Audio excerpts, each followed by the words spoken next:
दोस्तों नमस्कार, स्वागत है आज के इस नए वीडियो में। आज के वीडियो में हम लोग बात करने वाले हैं झारखंड पुलिस के लिए झारखंड जीके के बारे में। ठीक है, झारखंड पुलिस के एग्ज़ाम के लिए झारखंड जीके के बारे में पढ़ेंगे हम लोग। और ये डे 5 का वीडियो है, यानी कि आज 5वें दिन का वीडियो है। पिछले 4 दिनों का वीडियो अगर आप नहीं देखे हैं तो उसको भी आप लोग देख लीजिएगा। ठीक है, तो 1000 सवालों का महापैक चल रहा है, इसीलिए आज 5वां दिन है। ठीक है, टोटल 10 दिन तक ऐसी तरह से चलेगा। तो आज के इस वीडियो में जो MCQ होगा वो झारखंड पुलिस के एग्ज़ाम के लिए बहुत ही ज़्यादा इम्पोर्टेंट होगा। ठीक है, तो इसलिए वीडियो में बने रहिएगा और सभी सवालों को अच्छे से समझिएगा। तो चलिए हम लोग शुरू करते हैं, और शुरू करने से पहले वीडियो को एक लाइक ज़रूर कर दीजिएगा। चलिए शुरू करते हैं। तो ये मैं जितने भी सवाल आपको बता रहा हूँ ये सब आपका पेपर 2 में पूछा जाएगा।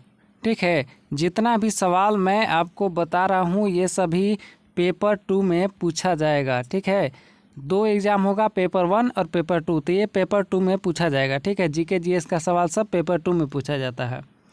चलिए आगे बढ़ते हैं। देखिए, झारखंड राज्य विद्युत बोर्ड का गठन कब हुआ था? तो झारखंड राज्य विद्युत बोर्ड का गठन हुआ था वर्ष 2001 में। ठीक है, वर्ष 2001 में सही उत्तर है 2001। चलिए आगे बढ़ते हैं। अगला सवाल है फिर, झारखंड राज्य बिजली नियामक आयोग का गठन कब हुआ था? तो इसका सही उत्तर हो जाएगा अगस्त 2002 में। ठीक है, अगस्त 2002। याद रखिएगा, डेट भी अगर याद रखना चाहते हैं तो 10 अगस्त 2002 को जो है इसका गठन हुआ था। ठीक है, किसका? झारखंड राज्य बिजली नियामक आयोग का। ठीक है, 10 अगस्त 2002 को। चलिए अगला है फिर, झारखंड में निम्नलिखित में से कौन सा ऊर्जा का प्रमुख स्रोत है?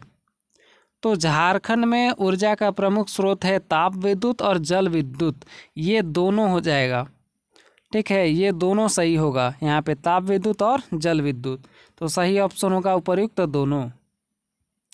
चलिए आगे बढ़ते हैं। अगला सवाल है, निम्नलिखित में से कौन सा झारखंड का सबसे बड़ा ताप विद्युत संयंत्र है? तो सबसे बड़ा ताप विद्युत संयंत्र है पतरातू ताप विद्युत संयंत्र। ठीक है, पतरातू ताप विद्युत संयंत्र, और इसका जो है उत्पादन क्षमता है 840 मेगावाट। ठीक है, 840 मेगावाट। अगर सवाल पूछ दे तो आप लोग जान लीजिए। ठीक है, इसके उत्पादन क्षमता है 840 मेगावाट। चलिए अगला है, पतरातू ताप विद्युत संयंत्र की स्थापना निम्नलिखित में से किस देश के सहयोग से हुई थी? तो रूस देश के सहयोग से बनाया गया था। ठीक है, पूर्व सोवियत संघ से, यानी रूस से। ठीक है, याद रखिएगा रूस। चलिए अगला सवाल है फिर, पतरातू ताप विद्युत संयंत्र में कुल कितनी इकाइयां हैं? तो पतरातू ताप विद्युत संयंत्र में टोटल 10 इकाइयां हैं। ठीक है, कितना? 10।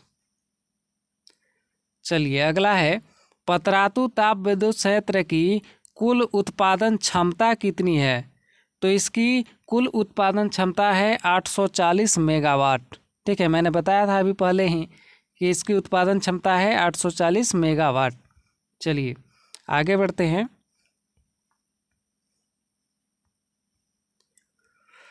रांची स्थित हैवी इंजीनियरिंग कॉरपोरेशन यानी कि HEC को निम्नलिखित में से किस विद्युत संयंत्र से विद्युत प्रदान की जाती है? ठीक है, तो इसका सही उत्तर होगा पतरातू ताप विद्युत संयंत्र। ठीक है, पतरातू ताप विद्युत संयंत्र से वहाँ पे विद्युत प्रदान की जाती है। वैसे तो वहाँ पे DG लगे होते हैं बड़े बड़े। ठीक है, लेकिन फिर भी अगर विद्युत जो है सप्लाई करना है तो पतरातू ताप विद्युत संयंत्र से सप्लाई किया जाता है। ठीक है, तो यहाँ पे रांची HEC की बात हो रही है, तो एक चीज़ मैं आपको और बताना चाहूँगा इसके बारे में। ठीक है, हैवी इंजीनियरिंग कॉरपोरेशन के बारे में, यानी कि HEC के बारे में, कि पूछता है सवाल कि HEC की स्थापना किस देश के सहयोग से की गई थी? ठीक है, इम्पोर्टेंट सवाल है। तो पूछेगा कि HEC की स्थापना किस देश के सहयोग से की गई थी? तो याद रखिएगा कि चेकोस्लोवाकिया एक देश है, ठीक है, चेको आधा वाकिया, ठीक है, वाकिया, याद रखिएगा चेकोस्लोवाकिया, इसी देश के सहयोग से HEC की स्थापना किया गया था। चलिए आगे बढ़ते हैं। अब निम्नलिखित में से कौन सी विद्युत परियोजना दामोदर घाटी परियोजना यानी कि DVC के अधीन है? तो यहाँ पे DVC के अधीन हो जाएगा, यानी कि दामोदर नदी घाटी परियोजना के अधीन में है बोकारो ताप विद्युत संयंत्र और चंद्रपुरा, ये दोनों होगा, ठीक है, ये दोनों सही होगा, यहाँ पे उपर्युक्त तो दोनों ऑप्शन सही होगा, ठीक है। चलिए अगला है फिर, निम्नलिखित में से कौन सा ताप विद्युत संयंत्र हजारीबाग जिले में स्थापित है? तो हजारीबाग में पतरातू है, ठीक है, हजारीबाग में पतरातू ताप विद्युत संयंत्र है, और बाकी सब ये चंद्रपुरा और बोकारो, ये दोनों बोकारो में है, ठीक है, बोकारो जिला में है। चलिए अगला सवाल है फिर, बोकारो ताप विद्युत संयंत्र निम्नलिखित में से किस जिले में स्थापित है? तो बोकारो ताप विद्युत संयंत्र किस में है? बोकारो में है, ठीक है, बोकारो सही होगा। चलिए अगला है, तेनूघाट ताप विद्युत संयंत्र निम्नलिखित में से किस जिले में स्थापित है? तो तेनूघाट जो विद्युत संयंत्र है वो भी बोकारो में ही है, ठीक है, बोकारो में। चलिए अगला है, तेनूघाट ताप विद्युत संयंत्र की कुल उत्पादन क्षमता कितनी है? तो इसकी कुल उत्पादन क्षमता है 420 मेगावाट, ठीक है, 420 मेगावाट, 210 दो यहाँ पे पावर प्लांट है, और दोनों से 210 मेगावाट और 210 मेगावाट का उत्पादन होता है, मतलब टोटल कुल यहाँ पे 420 मेगावाट का उत्पादन होता है, ठीक है, याद रखिएगा 210 प्लस 210, ठीक है। चलिए 2 यूनिट है यहाँ पे।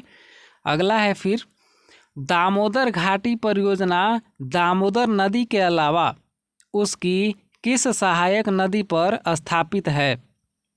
तो यहाँ पे बराकर, जमुनिया, कोनार, ठीक है, ये सभी सही होगा, ठीक है, ये सभी सही हो जाएगा, इन सभी सहायक नदियों पर भी स्थापित है, बहुत दूर में फैला हुआ है दामोदर नदी घाटी परियोजना, ठीक है। अगला है, इनमें से कौन सा उद्देश्य दामोदर घाटी परियोजना के उद्देश्यों में शामिल नहीं है? तो इसका सही उत्तर हो जाएगा खनन, ठीक है, यानी कि दामोदर नदी घाटी परियोजना का उद्देश्य ये खनन नहीं है, बाकी विद्युत उत्पादन, बाढ़ नियंत्रण और सिंचाई, ये सभी इसके उद्देश्य हैं। चलिए आगे बढ़ते हैं।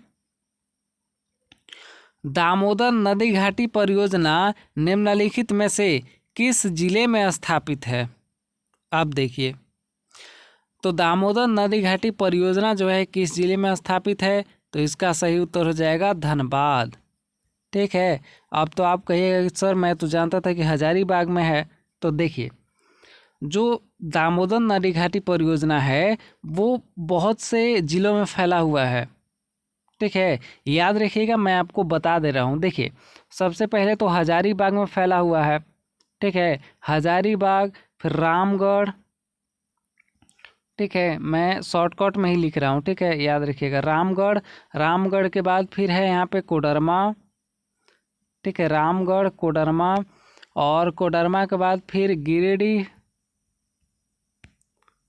ठीक है, गिरिडीह, और फिर धनबाद में भी है, ठीक है, यहाँ पे ऑप्शन में आप देख ही रहे हैं धनबाद, और धनबाद के बाद फिर यहाँ पे बोकारो, ठीक है, बोकारो, और उसके बाद फिर चतरा, ठीक है, ये चतरा। तो ये टोटल जो है 4 और 3 7 जिलों में फैला हुआ है, ठीक है। तो इन सातों में से अगर कोई ऑप्शन रहे तो आप उस पर टिक कर सकते हैं, ठीक है। चलिए आगे बढ़ते हैं।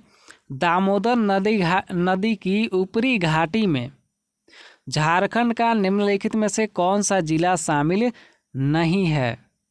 अब देखिए, दामोदर नदी की ऊपरी घाटी में कौन सा जिला शामिल नहीं है? तो ऊपरी घाटी में यहाँ पे कोई भी इनमें से रांची, पलामू, हजारीबाग ये कोई भी शामिल नहीं है।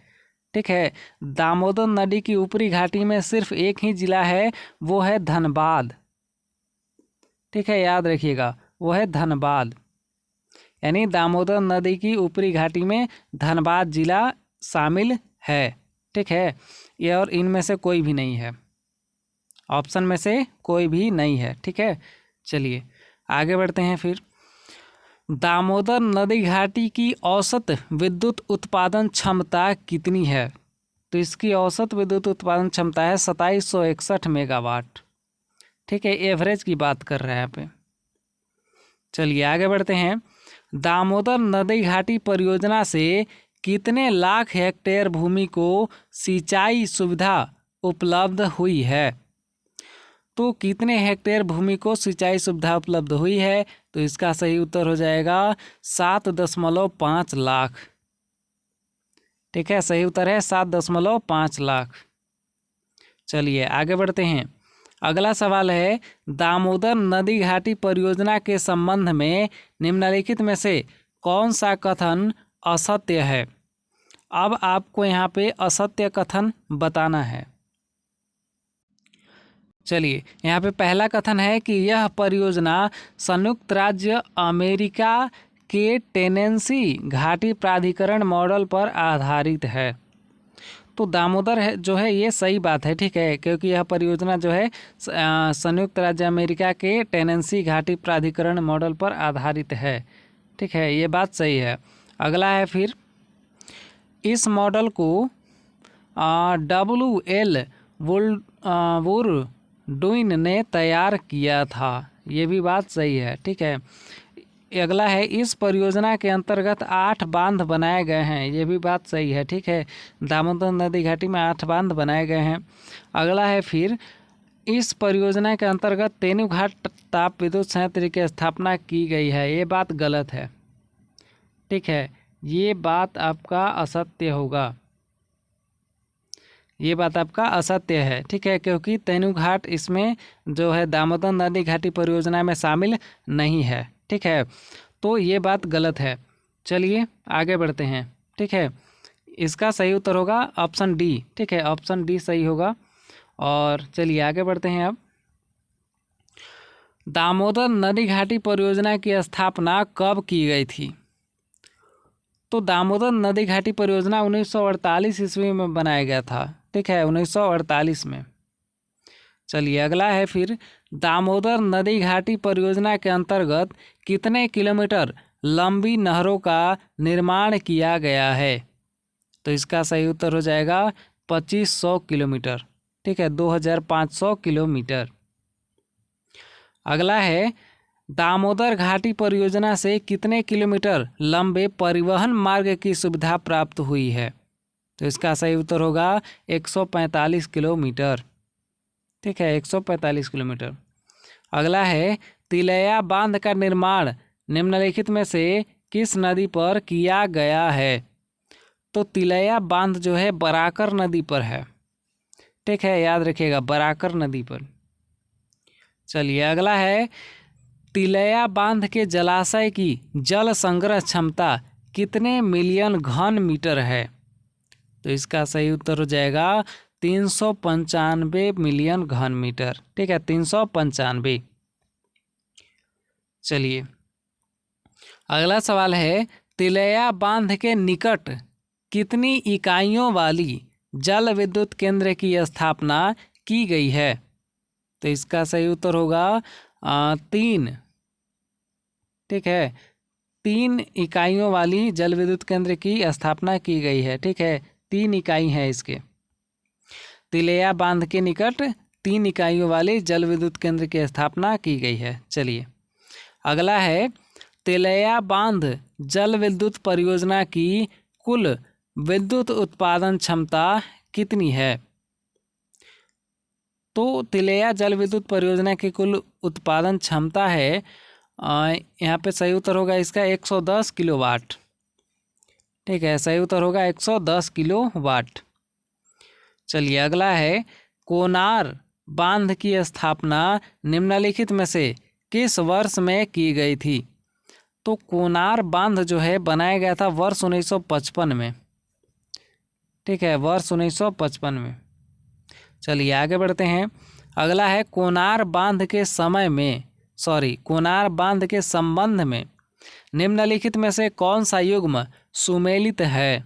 तो यहाँ पे सुमेलित युग्म कौन सा है वो आपको बताना है।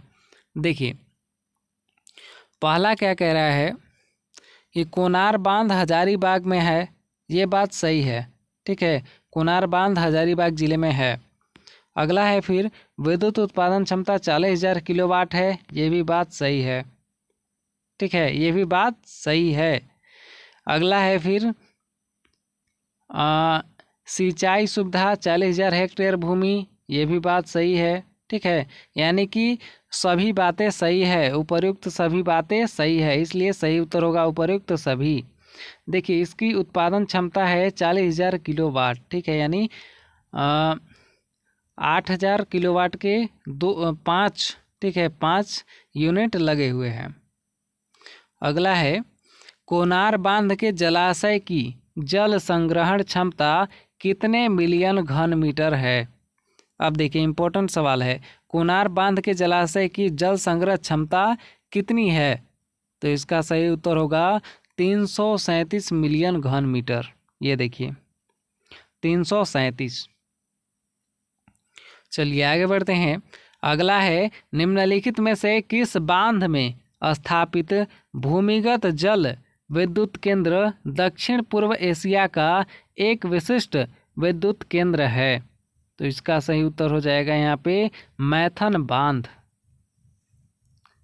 ठीक है, मैथन बांध में स्थापित जो भूमिगत जल विद्युत केंद्र है वो दक्षिण पूर्व एशिया का एक विशिष्ट विद्युत केंद्र है। चलिए अगला है, मैथन बांध कितनी ओर से पहाड़ी से घिरा है? तो इसका सही उत्तर हो जाएगा 3। ठीक है, मैथन बांध 3 ओर पहाड़ी से घिरा हुआ है, सही उत्तर होगा 3। चलिए आगे बढ़ते हैं। अगला है, मैथन बांध निम्नलिखित में से किस नदी पर स्थापित है? तो मैथन बांध जो है बराकर नदी पर स्थापित है। ठीक है, सही उत्तर होगा बराकर। चलिए अगला है, मैथन बांध के संबंध में निम्नलिखित में से कौन सा युग्म गलत है? तो यहाँ पे कौन सा युग्म गलत है वो आपको बताना है। देखिए यहाँ पे पहला कथन क्या कह रहा है कि अवस्थिति इसका धनबाद में है। तो जो है मैथन बांध जो है वो धनबाद में है, ये बात सही है। ठीक है, ये बात सही है। चलिए अगला क्या कह रहा है कि विद्युत उत्पादन क्षमता जो है 20,000 किलोवाट है, ये भी बात सही है। अगला है फिर, जल संग्रहण क्षमता इसका 1357 मिलियन घन मीटर है, ये भी बात सही है। अगला क्या कह रहा है कि परिवहन मार्ग 85 किलोमीटर है इसका। तो देखिए ऊपर वाला 3 तो सही हुआ, तो गलत तो नीचे वाला ही होगा। ठीक है, इसलिए ये बात गलत है। ठीक है, चलिए तो इसका मतलब सही उत्तर होगा ये ऑप्शन डी। ठीक है, अगर प्रश्न के हिसाब से सही उत्तर होगा ऑप्शन डी। ठीक है, चलिए आगे बढ़ते हैं।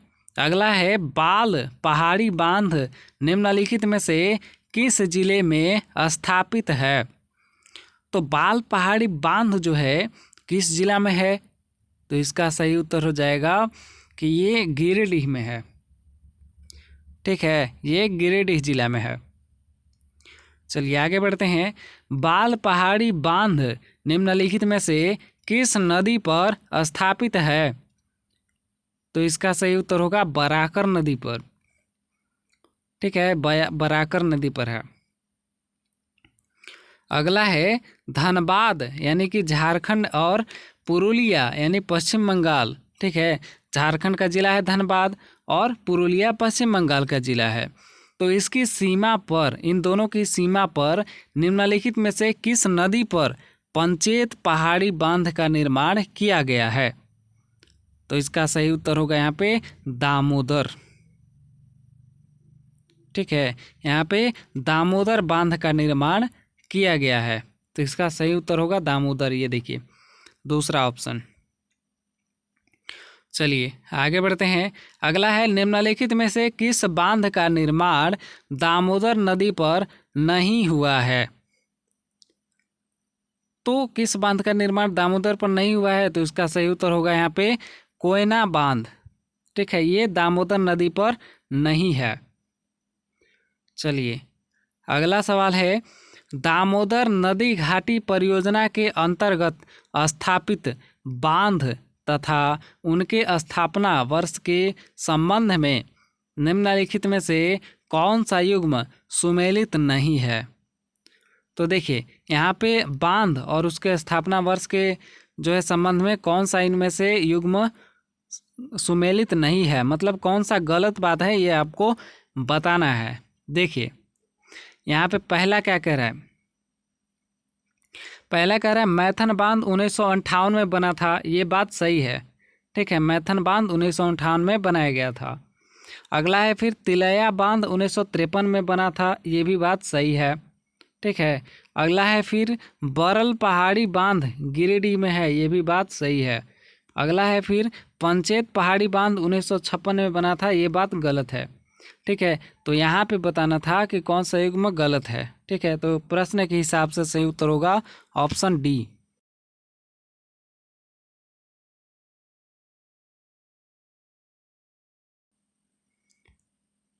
चलिए यहाँ पे कुछ जो है दब गया था, तो यहाँ पे देखिए सही उत्तर इसका हो जाएगा पंचेत पहाड़ी बांध। ठीक है, चलिए आगे बढ़ते हैं।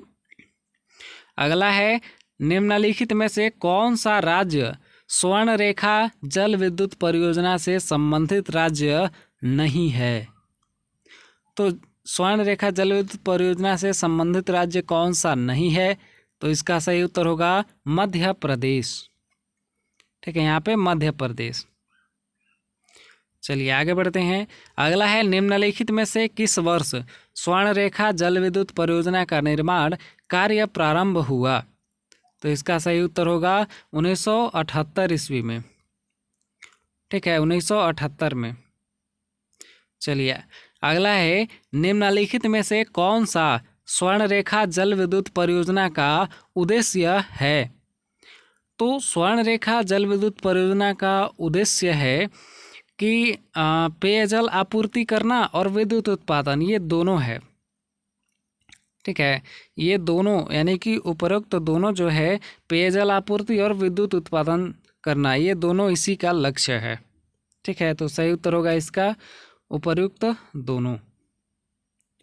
चलिए अगला है स्वर्ण रेखा जल विद्युत परियोजना निम्नलिखित में से किसके सहयोग से स्थापित है। तो इसका सही उत्तर होगा विश्व बैंक।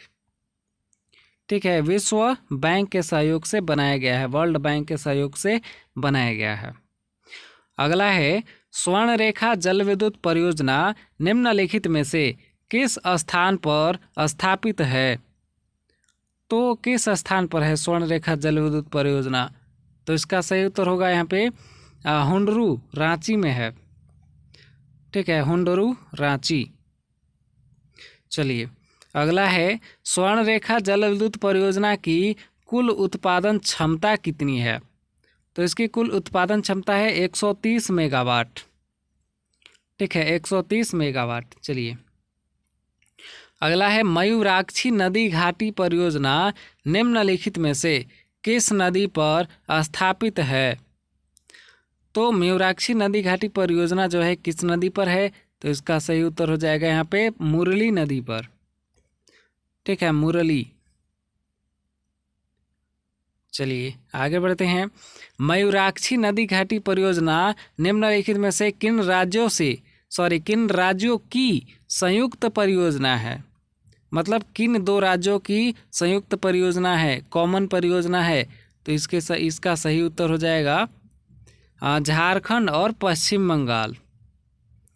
ठीक है, झारखंड और पश्चिम बंगाल के संयुक्त परियोजना है मयूराक्षी नदी घाटी परियोजना। चलिए आगे बढ़ते हैं। मयूराक्षी नदी घाटी परियोजना निम्नलिखित में से किस जिले में स्थापित है? तो मयूराक्षी नदी घाटी परियोजना जो है दुमका जिले में है। ठीक है, झारखंड के दुमका में। ये देखिए चौथा ऑप्शन। चलिए आगे बढ़ते हैं।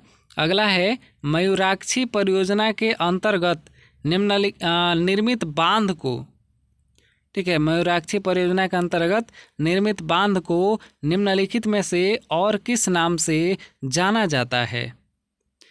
तो इसको जो है कनाडा बांध के नाम से भी जाना जाता है। ठीक है, कनाडा बांध।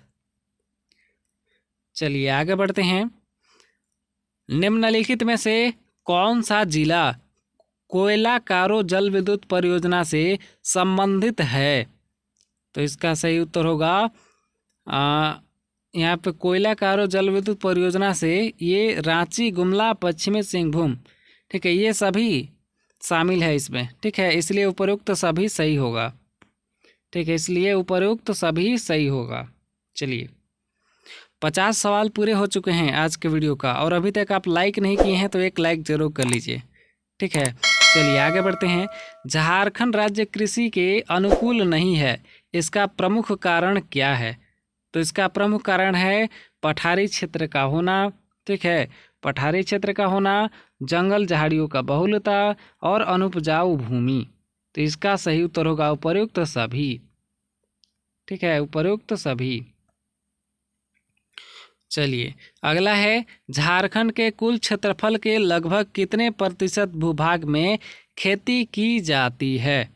तो इसका सही उत्तर है 22.68। ठीक है, 22.68% भूमि पर ही जो है खेती की जाती है झारखंड में। चलिए अगला है, झारखंड में लगभग कितने प्रतिशत आबादी कृषि कार्य पर निर्भर है?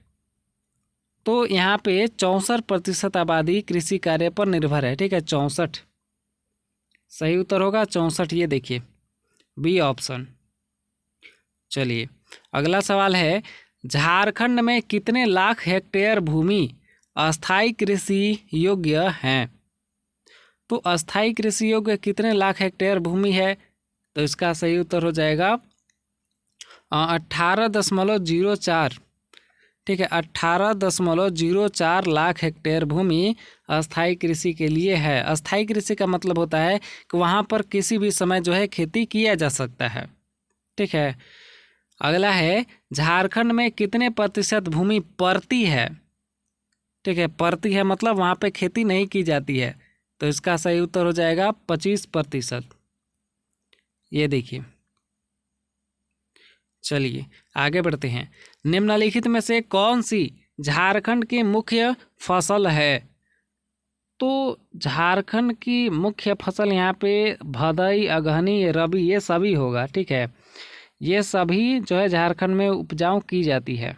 तो इसका सही उत्तर हो जाएगा उपर्युक्त सभी। ठीक है, चलिए आगे बढ़ते हैं। झारखंड में बोए गए कुल क्षेत्रफल के लगभग कितने प्रतिशत भाग में धान की खेती की जाती है? तो झारखंड के कितने प्रतिशत क्षेत्र में धान की खेती की जाती है? तो इसका सही उत्तर हो जाएगा 62%। ठीक है, ये दूसरा ऑप्शन। ठीक है, 62%। पहला ऑप्शन इधर चला गया है। चलिए आगे बढ़ते हैं। झारखंड में कितने प्रतिशत जोतें सीमांत यानी कि 1 हेक्टेयर से भी कम हैं? तो इसका सही उत्तर हो जाएगा 69%। ठीक है, सॉरी 69%। चलिए आगे बढ़ते हैं। अगला है, झारखंड में कितने प्रतिशत जोतें छोटी श्रेणी की हैं? तो इसका सही उत्तर हो जाएगा 15.53%। ये देखिए 15.53%। ठीक है, चलिए अगला सवाल है, निम्नलिखित में से कौन सी झारखंड में किए जाने वाली खेती की विशेषता है? तो झारखंड में की जाने वाली खेती की विशेषता इनमें से कौन सी है? तो देखिए पहला क्या कह रहा है कि यहाँ 2-3 फसलों वाली ज़मीन बहुत कम है। ये बात भी सही है। ठीक है, एक ज़मीन पर 1 से 2 फसल ही उगाया जा सकता है।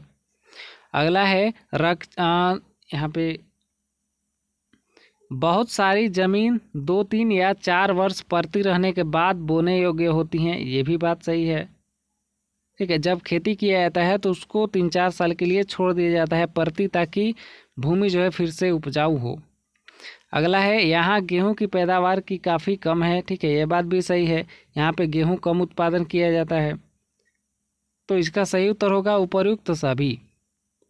मतलब कि झारखंड, ये उपर्युक्त सभी विशेषताएं सही हैं। ठीक है, चलिए अगला है झारखंड में कितने प्रतिशत सीमांत और छोटे किसान हैं? तो इसका सही उत्तर हो जाएगा 83%। ठीक है, सबसे ज़्यादा यही हैं सीमांत और छोटे किसान, बड़े किसान यहाँ पे बहुत ही कम है। अगला है निम्नलिखित में से कौन सी झारखंड की प्रमुख नकदी फसल है? तो प्रमुख नकदी फसल है सब्जी। ठीक है, सब्जी जो है किसी भी मौसम में उसको उगा सकते हैं और जल्द हो जाता है। ठीक है, सब्जी वगैरह जल्द उग जाता है, तो इसलिए उसको नकदी फसल बोला जाता है। ठीक है, तुरंत उग जाता है और जो है खाने योग्य भी हो जाता है। अगला है झारखंड में स्थानीय कृषि का क्या नाम है? तो झारखंड में स्थानीय कृषि को कहा जाता है खल्लू कृषि।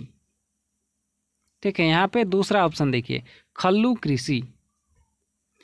अगला है झारखंड में कुल कितने लाख हेक्टेयर भूमि कृषि योग्य है? तो कितने लाख हेक्टेयर भूमि कृषि योग्य है? तो इसका सही उत्तर हो जाएगा 38 लाख।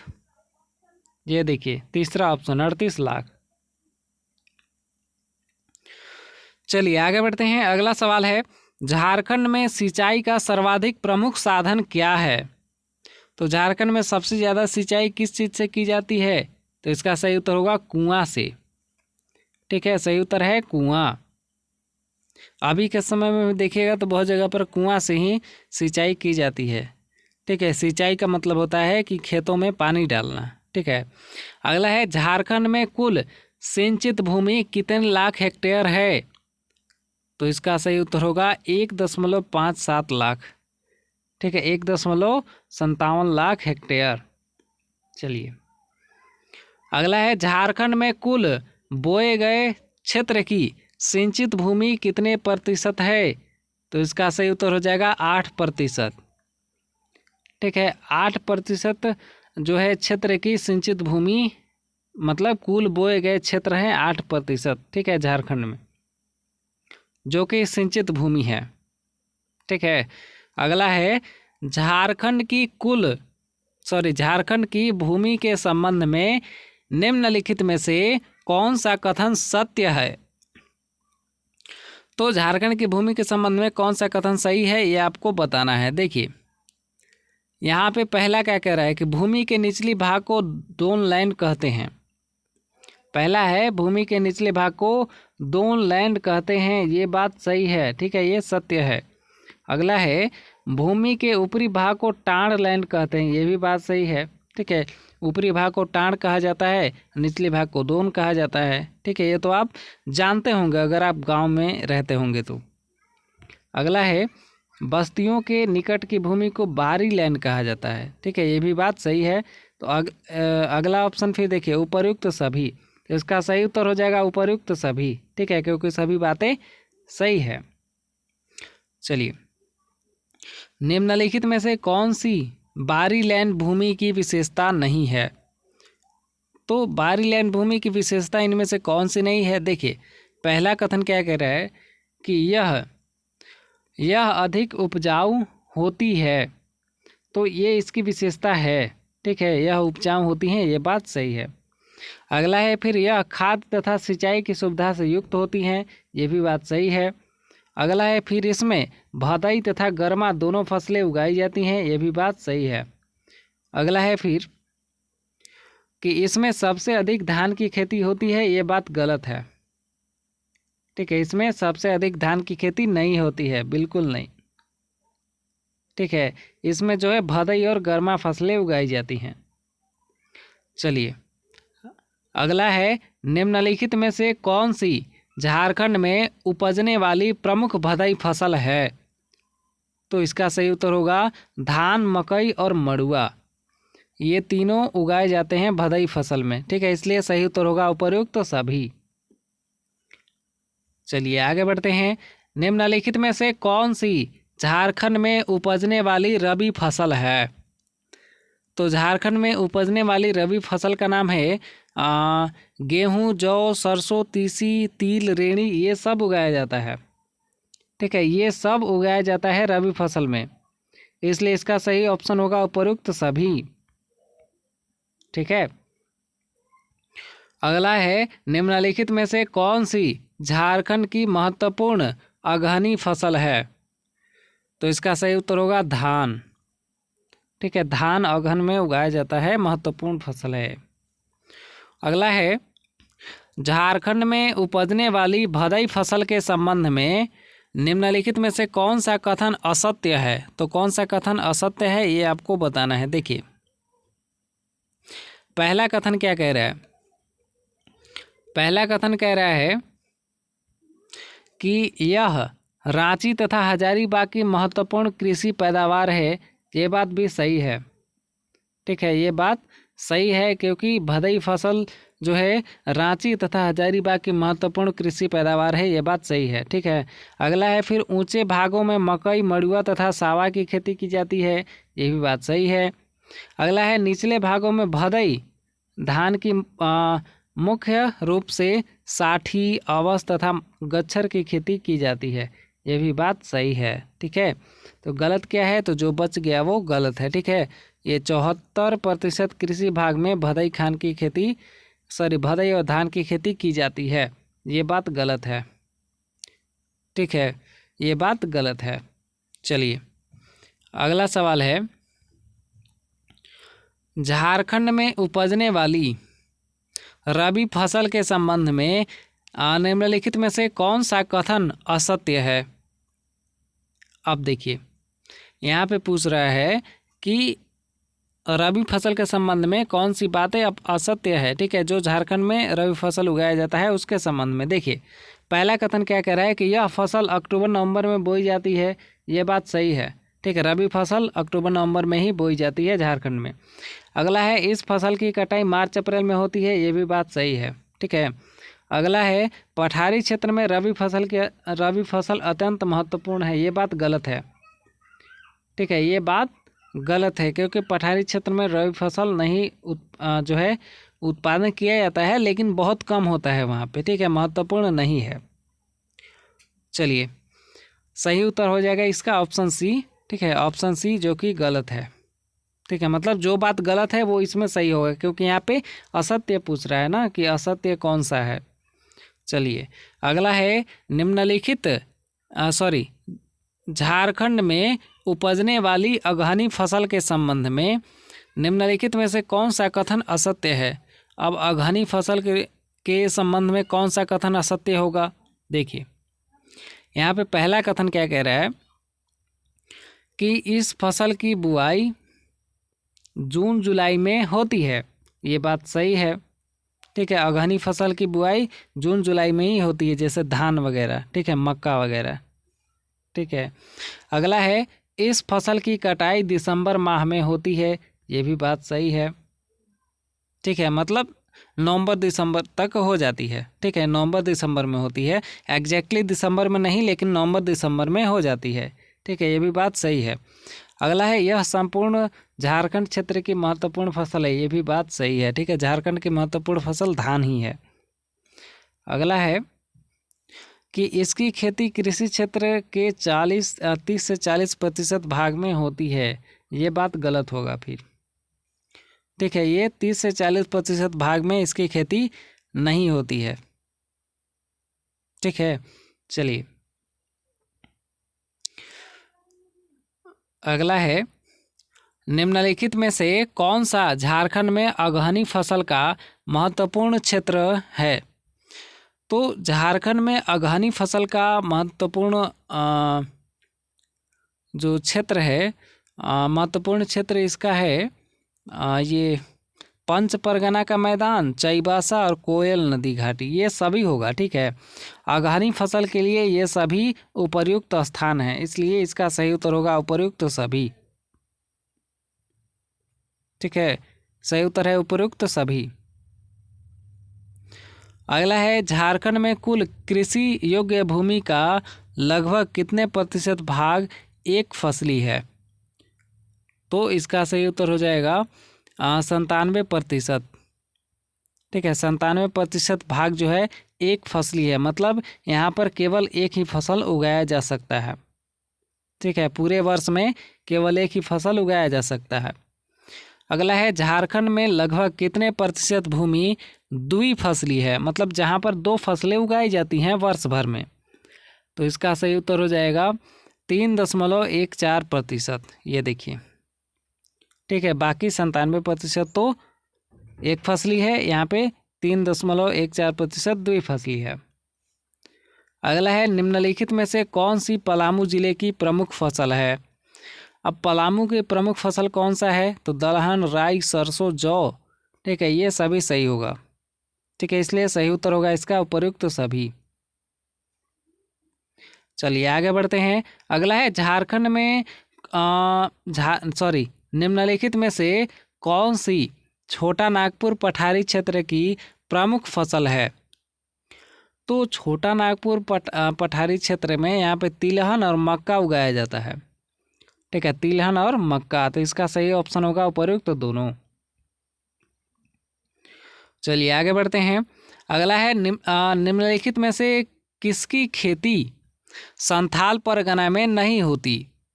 तो किसकी खेती संथाल परगना में नहीं होती है? तो सही उत्तर होगा चाय। ठीक है, और बाकी बाजरा, मेस्ता और मसूर, ये सभी की खेती संथाल परगना में होती है। ठीक है, चाय को छोड़कर। ऑप्शन में चाय जो है था, इसलिए चाय की खेती नहीं होती है वहाँ पे, इसलिए इसका सही उत्तर चाय हो जाएगा। अगला है, झारखंड में गन्ने की खेती निम्नलिखित में से किस जिले में होती है? तो गन्ने की खेती जो है पलामू, हजारीबाग, संथाल परगना में किया जाता है। ठीक है, इसका सही ऑप्शन होगा ये तीनों। कुछ कुछ गढ़वा में भी किया जाता है। ठीक है, और भी जिलों में थोड़ा थोड़ा किया जाता है। ठीक है, लेकिन मुख्य रूप से पलामू, हजारीबाग और संथाल परगना में गन्ने की खेती की जाती है। ठीक है, तो सही ऑप्शन होगा उपर्युक्त सभी। चलिए, निम्नलिखित में से किसकी खेती हजारीबाग जिले में नहीं होती है? तो हजारीबाग जिले में किसकी खेती नहीं होती है? तो इसका सही उत्तर होगा चना। ठीक है, बाकी आलू, तिल, मड़ुआ, ये सभी हजारीबाग जिले में खेती इसकी की जाती है, लेकिन चना की खेती वहाँ पे नहीं की जाती है। अगला है, निम्नलिखित में से किसकी खेती रांची जिले में होती है?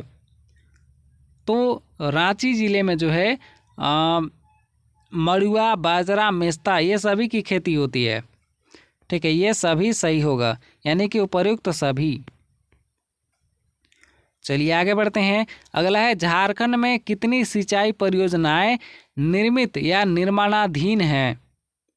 मतलब कि निर्माण किया जा रहा है या फिर निर्मित हैं? तो इसका सही उत्तर हो जाएगा 16 बृहद तथा 102 मध्यम। ठीक है, 16 बृहद सिंचाई परियोजनाएं निर्मित है और 102 मध्यम निर्मित हैं। ठीक है, या निर्माणाधीन है। निर्माणाधीन का मतलब होता है कि अभी जो है निर्माण किया जा रहा है। ठीक है, चलिए, झारखंड में सतही जल उठाने के लिए कितनी प्रणालियां उपलब्ध हैं? तो सतही जल उठाने के लिए यहाँ पे 1,04,11 प्रणालियां उपलब्ध हैं। ठीक है, 1,04,11। चलिए आगे बढ़ते हैं। झारखंड में लगभग कितने कुएं हैं? तो लगभग की बात की जा रही है। ठीक है, एग्जैक्ट डेटा नहीं मिल पाएगा। ठीक है, तो लगभग झारखंड में टोटल 2,11,066 कुएं हैं। कितने? 2,11,066। चलिए अगला है, झारखंड में लगभग कितने सैलो ट्यूब हैं? तो सैलो ट्यूब कितने हैं झारखंड में? तो इसका सही उत्तर होगा 7098। ठीक है, 7098। चलिए, झारखंड में सतही जल की छोटी परियोजनाओं से लगभग कितने लाख हेक्टेयर भूमि की सिंचाई होती है? तो इसका सही उत्तर हो जाएगा 2.62 लाख। ठीक है, 2.62 लाख हेक्टेयर भूमि की सिंचाई हो जाती है। किससे? सतही जल की छोटी परियोजना से।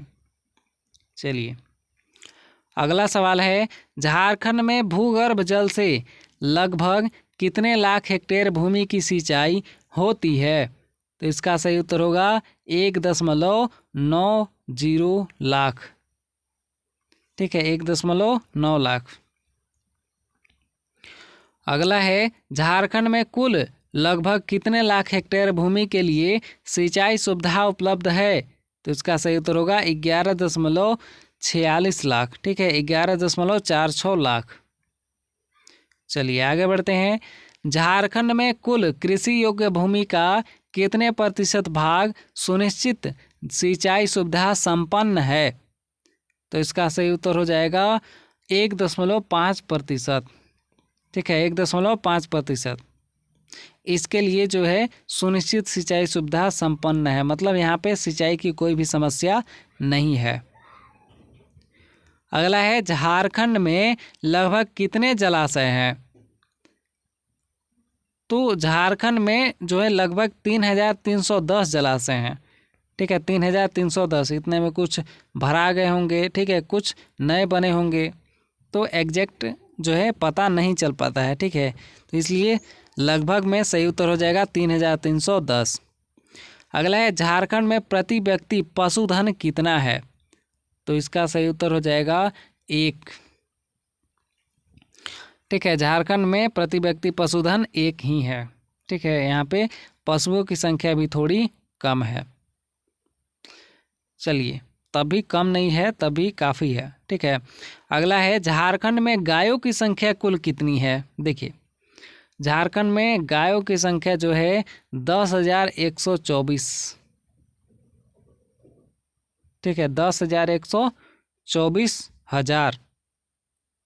ठीक है, मतलब 10 लाख कह सकते हैं। ठीक है, चलिए अगला है, झारखंड में भैंसों की संख्या कुल कितनी है? अब देखिए, भैंसों की संख्या कुल कितनी है? तो यहाँ पे देखिए, सही उत्तर हो जाएगा इसका 2,143,000।